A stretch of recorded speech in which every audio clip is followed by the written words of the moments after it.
बिस्मिल्लाहिर्रहमानिर्रहीम।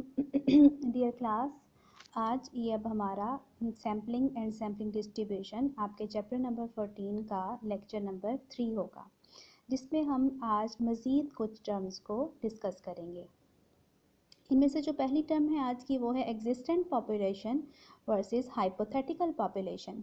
Existent population जो है वो ऐसी पॉपुलेशन होती है, a population whose units are in concrete और solid form is called an existent और concrete population. For example students, trees, households, ये उसी तरह है जिस तरह हम लोग उर्दू में कहते हैं ना मरई और गैर मरई अशिया, उससे मिलता जुलता कॉन्सेप्ट है। ऐसी चीज़ें जो कि वज़न हुजम रखें, ठीक है ना, तो देखा जा सके जिनको, वो चीज़ें जो हैं उन चीज़ों पे मुश्तमिल होगी अगर population, then that will be called existent population.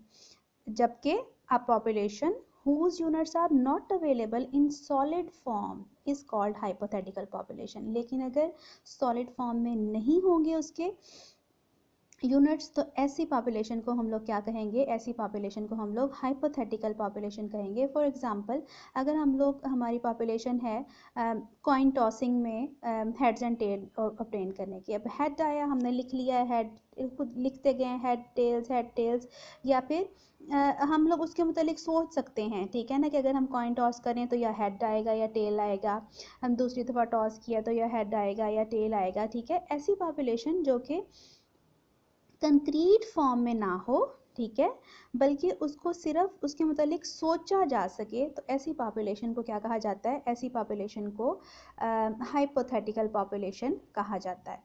Next जो है वो टारगेट पॉपुलेशन है versus sampled population. Target population और सैम्पल्ड पॉपुलेशन, ये भी एक इम्पॉर्टेंट कॉन्सेप्ट है, इसको अच्छे तरीके से समझ लें। लेट्स सपोज, हम सपोज करते हैं कि हम जो है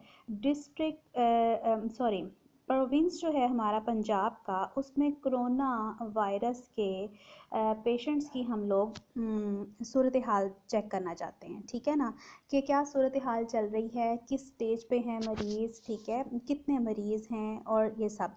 अब प्रोविंस पंजाब की टोटल 36 डिस्ट्रिक्ट्स हैं।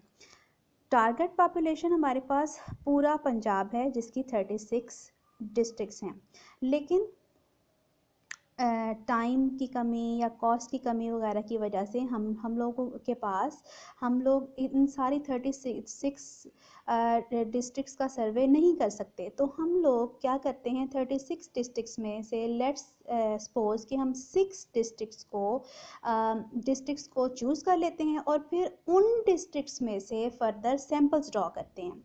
अब वो जो 6 डिस्ट्रिक्ट्स होंगी जिनमें से सैंपल्स ड्रॉ किए जाएंगे कोरोना के मरीज़ों के, वो 6 डिस्ट्रिक्ट्स जो हैं उनको कहा जाएगा सैंपल्ड पॉपुलेशन, क्योंकि उनमें से सैंपल्स ड्रॉ किए गए हैं, लेकिन इन सैंपल्स से जो रिज़ल्ट आएंगे वो वैलिड होंगे पूरे के पूरे प्रोविंस पंजाब की पॉपुलेशन के लिए, 36 डिस्ट्रिक्ट्स के लिए। लिहाजा टारगेट पॉपुलेशन तो हमारी 36 डिस्ट्रिक्ट्स होंगी, ठीक है, पूरा प्रोविंस होगा, लेकिन सैंपल पॉपुलेशन उनमें से जस्ट वो वाली 6 डिस्ट्रिक्ट्स होंगी जिनमें से सैंपल्स ड्रॉ करके हम लोग सैम्पलिंग करेंगे और उनके रिजल्ट्स को फिर ड्रॉ कर देंगे पूरी पॉपुलेशन के लिए। So a target population, a population about which we wish to draw inferences is called target population। वो whole population जिसके मुतालिक हम लोग inferences draw करना चाहते हैं, that is called target population। whereas a population from which a sample is drawn or chosen is called sample population। लेकिन वो population जिसमें से sample draw किए जाते हैं that is called sample population।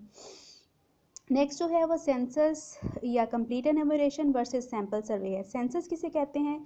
Incomplete enumeration, जिसको सेंसस भी कहा जाता है। Each and every unit of the population is studied and results are based on all units of the population. Census में हर एक यूनिट को जो भी पॉपुलेशन में होगा उसको स्टडी किया जाएगा और उन्हीं के ऊपर रिजल्ट बेस करेगा, जबकि in sample survey only a selected number of units are studied and results based on the data of these units are supposed to yield information about the whole population। sample survey में just sampling unit से जो भी results draw किए जाएंगे उसको population के लिए valid suppose किया जाएगा। so ये हमारा part 1 था। next में हम कुछ और अब